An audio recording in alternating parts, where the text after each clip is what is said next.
Hello friends, welcome to my channel Suproki Bani. এখন আমি Hindi film red 2 এর রিভিউ করতে চলে এসেছি, যেটা 1 মে অনওয়ার্ডস থিয়েট্রিক্যাল রিলিজ পেয়ে গেছে।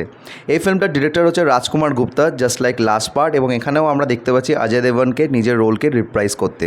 এবারে অ্যাড অন হচ্ছে রিতেশ দেশমুখ, বাণী কাপুর, এছাড়াও লাস্ট পার্ট থেকে অমিত সিয়াল, সৌরভ শুক্লা কিন্তু রিটেন করছে, আরও অনেকে আছে। কেমন লাগলো এই ফিল্মটা, এই সব কিছু তোমার সাথে শেয়ার করবো। So why are we waiting for, let's start with the video. ফিল্মটার ডিউরেশন হচ্ছে 2 ঘন্টা 15 মিনিটের কাছাকাছি, এবং আনলাইক লাস্ট পার্ট, এই পার্টটাও কিন্তু খারাপ বানায়নি। বাট লাস্ট পার্টের কিছু কিছু জিনিস কিন্তু সেই সময় দাঁড়িয়ে বেশ ভালো লেগেছিল, তো সেটা সামহাও এই পার্টে অতটা সময় ধরে তোমাদের রিটেন করবে না। তাই বলে কিন্তু আমি বলছি না যে এই পার্টটা খারাপ, এই পার্টটাও ভালো। তবে ফার্স্ট পার্টটা যেহেতু সেই সময় দাঁড়িয়ে একটা রেস তৈরি করেছিল, এবং এই রেড ব্যাপারটা আমরা সেই সময় দাঁড়িয়ে জানতে পেরেছিলাম কীভাবে রেড হয়, এবং যে রেডটা প্রসেসিংটা সেটা কিন্তু লাস্ট পার্টে বেশ ইন্ট্রিগিং একটা ফ্যাক্ট ছিল।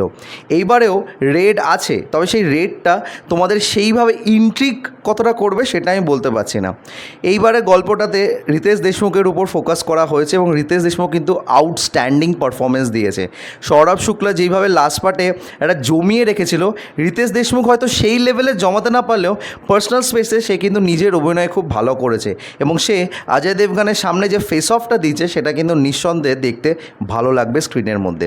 অজয় দেবগন অ্যাজ ইউজুয়াল নিজের সোয়াগ এবং কারিশমা দিয়ে এগিয়ে নিয়ে গেছে, এবং এই টাইপের রোলগুলোর মধ্যে একটা স্পেসিফিক পজ আছে যেটা কিন্তু অজয় দেবগন খুব সুন্দরভাবে বজায় রাখে, এবং সেটা এইবারেও সে বজায় রেখেছে।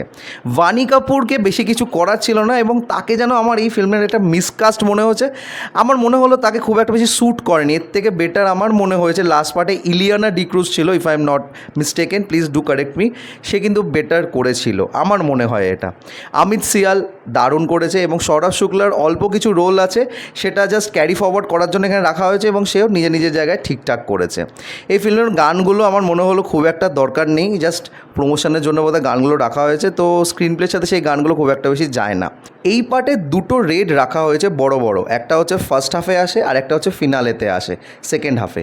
তো দুটো রেডকেই একটা বেশ গ্র্যান্ডভাবে আমাদের কাছে প্রেজেন্ট করার চেষ্টা করলো। যেরকমটা আমি বললাম, ফার্স্ট পার্টের রেডের যে মজাটা ছিল সেটা যেন এইবারে আমি খুঁজে পাইনি। তো overall this film is a decent watch, তবে নো ডাউট আমি ফার্স্ট পার্টের থেকে এটাকে বেটার বলতে পারবো না। হ্যাঁ, পারফরমেন্স ওয়াইজ সবাই নিজের জায়গায় খুব ভালো অভিনয় করেছে, বাট ফার্স্ট পার্টের একটা আলাদা মজা ছিল, যে মজাটা এই পার্টে হয়তো রিটেন করতে পারেনি। তো তোমরা যারা যারা দেখেছো প্লিজ কমেন্ট করে জানিও তোমাদের কেমন লেগেছে, এবং আমার যদি রিভিউটা ভালো লেগে থাকে don't forget to like, share and subscribe my channel. আমার সাথে জুড়ে থাকার জন্য আমাকে ইনস্টাগ্রামে ফলো করতে পারো, ইনস্টাগ্রাম হ্যান্ডেল হলো সুপ্রো09B2। এছাড়াও তোমরা আমাকে ফেসবুক পেজে ফলো করতে পারো, ফেসবুক পেজের নাম হলো সুপ্রকি বাণী। Till then stay tuned.